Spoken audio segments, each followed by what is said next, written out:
It's been 4 rather long days since the election was called in Joe Biden's favor. And I don't know about you, but this past week, the coverage, the tweeting, the chatter online, trying to keep up with the results, it was emotionally exhausting for everyone, Democrats and Republicans alike. This past week was even more exhausting for the fervent supporters of Donald Trump and those who did not support Donald Trump.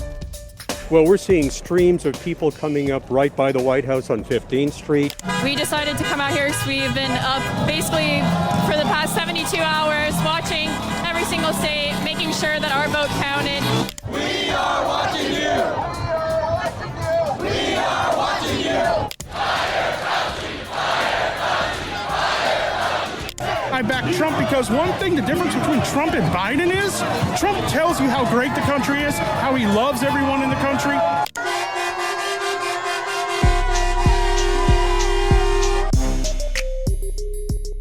Because Trump tells everyone how great this country is. Now there's the nugget. That sentiment from a Trump supporter perfectly illustrates a winning strategy from this election that can help any business or group successfully launch an idea, a product, or a movement. It doesn't matter if your candidate won or lost the election. I'm going to give you a nonpartisan strategy that is the key to winning anything you want that needs support to make it happen. It's not only for political campaigns. I just happened to spot this strategy in this campaign, the 2020 election. A hint. The pundits said the Democrats were expected to see it. But they do see in all the polling a possible blue tsunami on the horizon. As we all know now, Joe Biden secured the presidency, but the tsunami was more of a trickle of results that were dripped out over a course of several days. That blue tsunami did not materialize. Meanwhile, on the Republican side, you have a big red wave that has formed, as you probably noticed. I, for one, noticed that there was a wave. I wouldn't call it a red Republican wave per se, but the energy behind it. Call it a wave, a wall, or a tsunami, all the metaphors that the press and the mainstream media used to discuss what was going to happen in this election. I think it's fairly safe to say now the clear loser in this election was the polling. Continuing on with the ocean metaphor, waves are expected. Tsunamis are not. The tsunami I spotted this election was this evangelical support for Donald Trump. Trump clearly outperformed the expectation of the pollsters who suggested he might lose in a landslide and proved his base of supporters was bigger than Biden's, and they were more loyal than anyone realized. He is the evangelical candidate. And I'm not talking about being an evangelical Christian. Certainly that's part of it. But it's the idea of getting people riled up in support of your ideals, the ideals that make people move. How do you get people out of their seats to support you? Even if you abhor Donald Trump, his administration, his values, his beliefs, everything about Donald Trump, his strength is in his base, in his followers.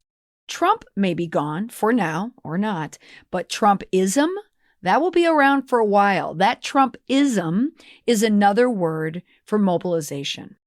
If we take the politics out of this for a moment, we are left with this, that mobilizing a massive group of people are going to be able to make things happen for any person, group, or business.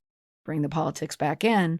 President Trump mobilized a massive group of voters to stop the heavily predicted blue tsunami. And how did he do this? By creating a groundswell. If you want to get buy-in on your next big idea, you need to reach your core audience, solidify it, and then get them to mobilize on your behalf. That's the winning strategy. Okay, it may not have won the election for President Trump, but it certainly got him where he was in 2016, and it got him a lot closer than anyone expected. Everyone wants to be a winner or have a winning idea for their company or their organization or their movement, whatever it is, because everyone loves a winner, right? Losing anything is brutal. But it's even worse when you have a product, an idea, or a solution to make something better to make a difference, it's incredibly frustrating when you can't get it off the ground. You can't get the people to listen through all the noise out there. Now that's a problem, and that's a frustrating one. I see it all the time. Now, in my work, I help people respond to situations and issues that need to be addressed, but more importantly, need to be addressed and seen by their stakeholders. So you can survive a crisis, but you can't survive it if no one knows your response. And you can't survive a crisis if you don't have the support, if you don't have the base of support.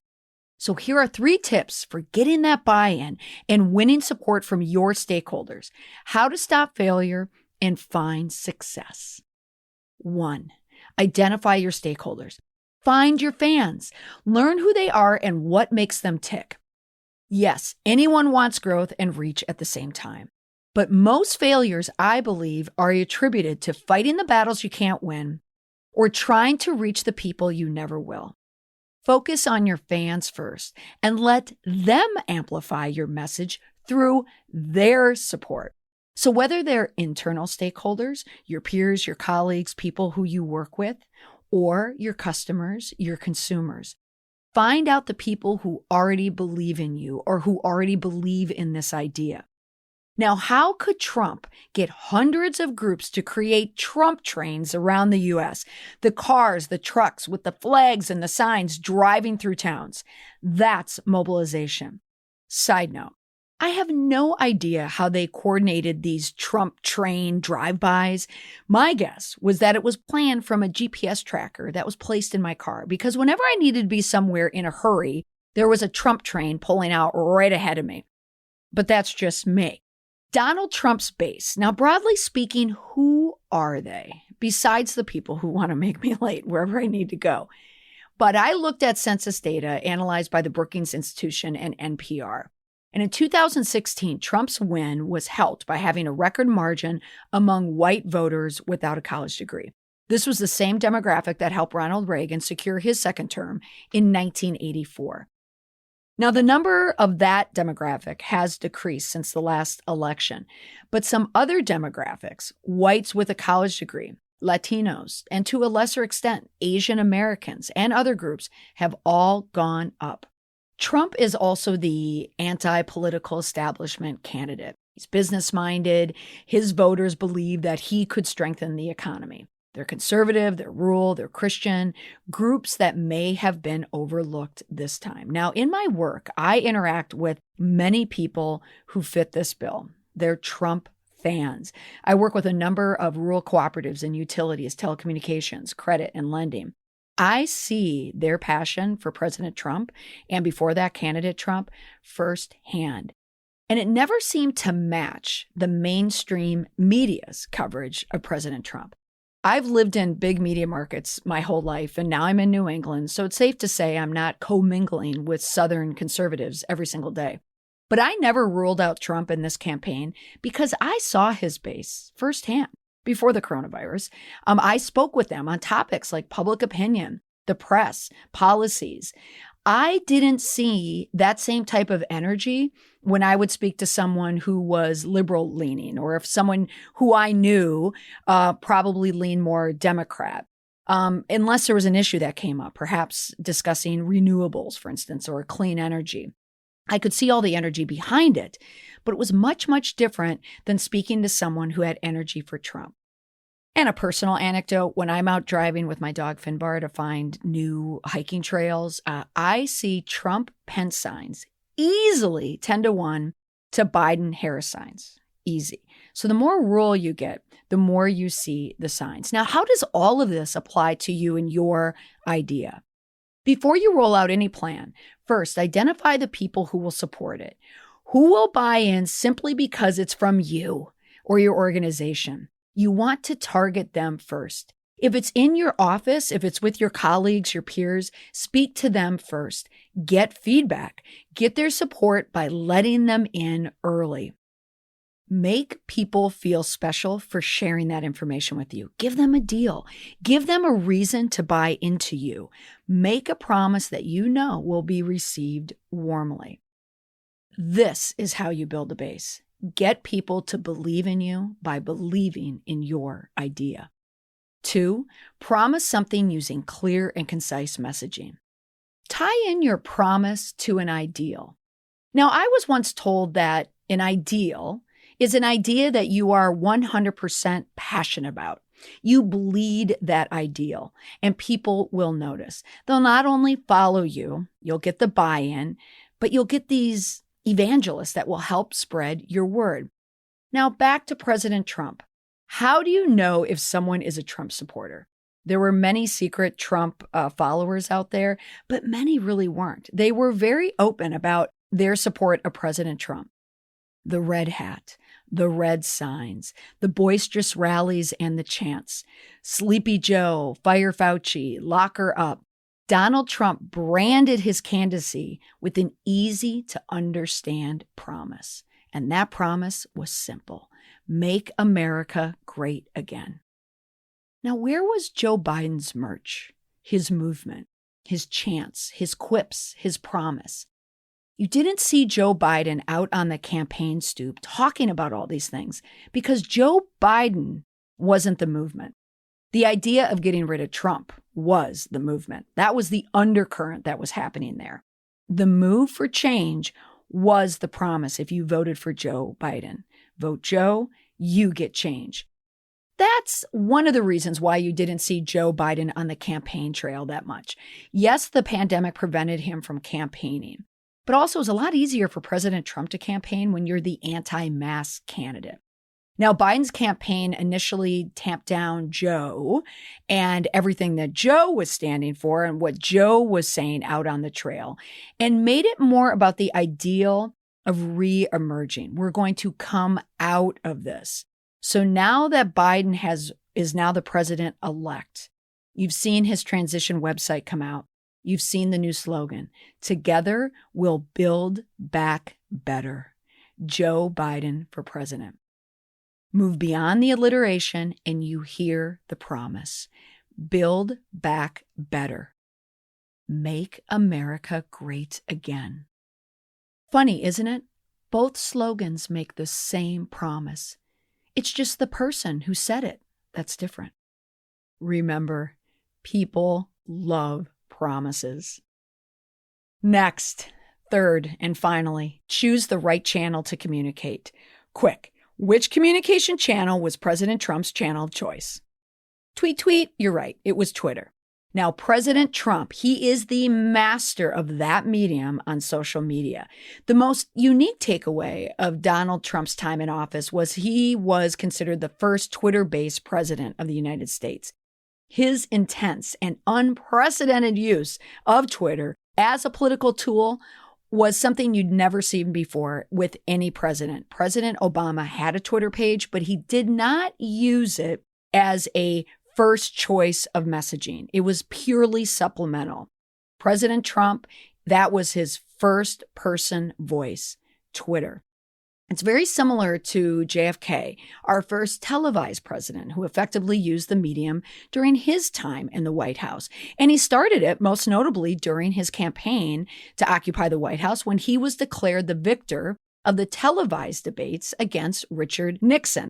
I'm sure you've heard that statistic. I've never seen it confirmed anywhere, but you certainly heard it. It was tried and true that Richard Nixon, if you heard him in the debates on the radio, he was considered the winner. Conversely, if you watch the telegenic JFK on the televised debate, well, then you thought that JFK won.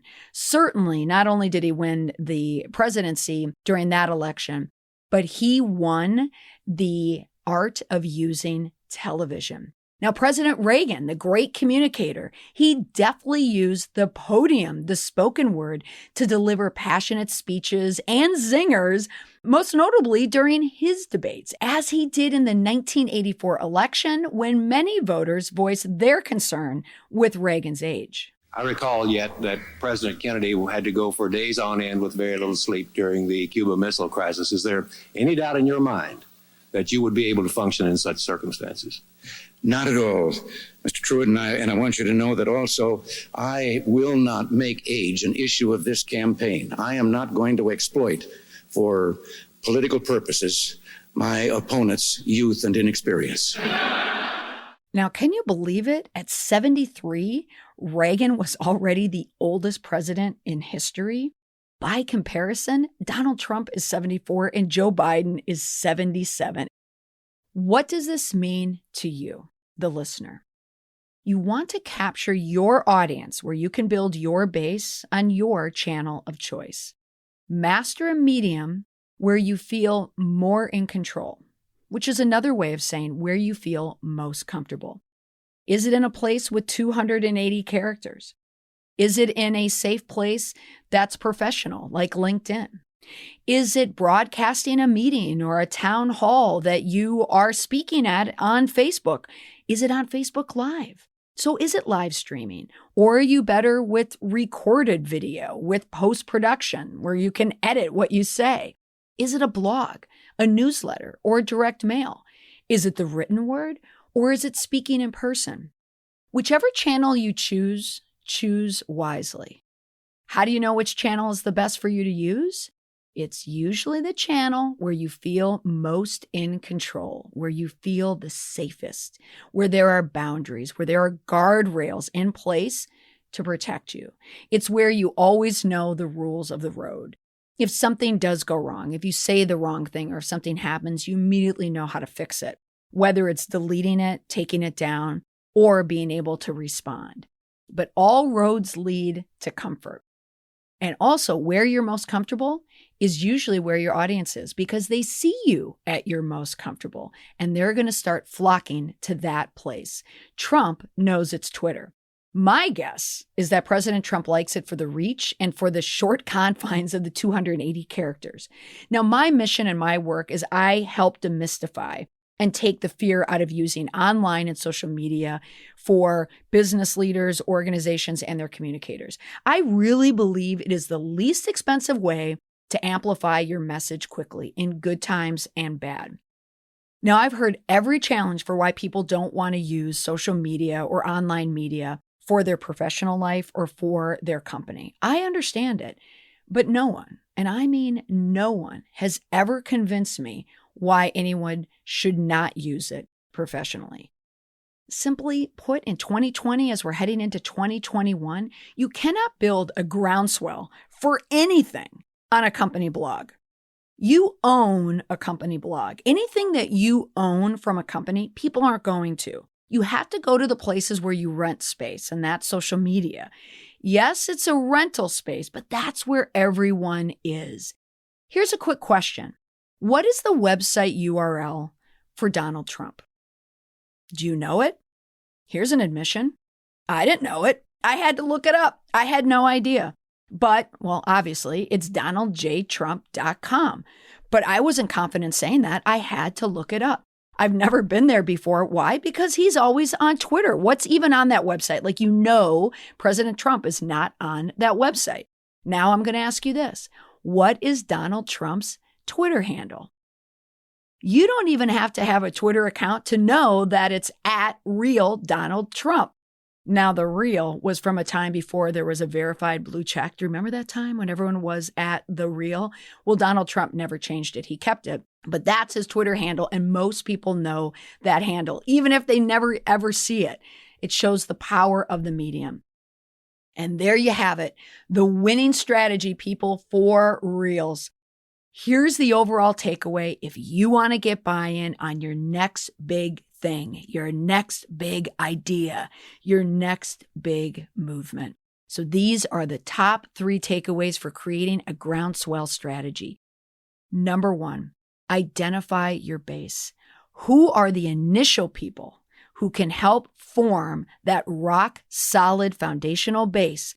Who are your evangelists? Who are your apostles out there who will speak about what you're doing because they believe in it just like you do? Find your fans in the like-minded people, and they will find more fans for you. And all of those fans will become raving fans. 2, Make a promise and do it through clear, concise messaging. Make it easy to remember. The easier, the better, and make sure it ends with a promise. And 3, choose the right channel to reach and mobilize your base. You don't have to be on all the channels. You don't have to be on social or just traditional. Just whatever channel you're on, make sure that you can reach your base comfortably and stay in control. That's all for this week on the podcast. Speaking of building a base, you can follow me on Twitter. Find me at Molly McPherson. You can also subscribe to my weekly newsletter, mollymcpherson.com/subscribe. And you can also subscribe to this podcast. I regularly post episodes that you can only hear if you subscribe to the podcast. These bonus episodes will help you run your business more effectively in this rapid age of technology and online and social media. So definitely subscribe to the podcast. Thanks so much for listening, everyone. I'll see you back here next week. Bye for now.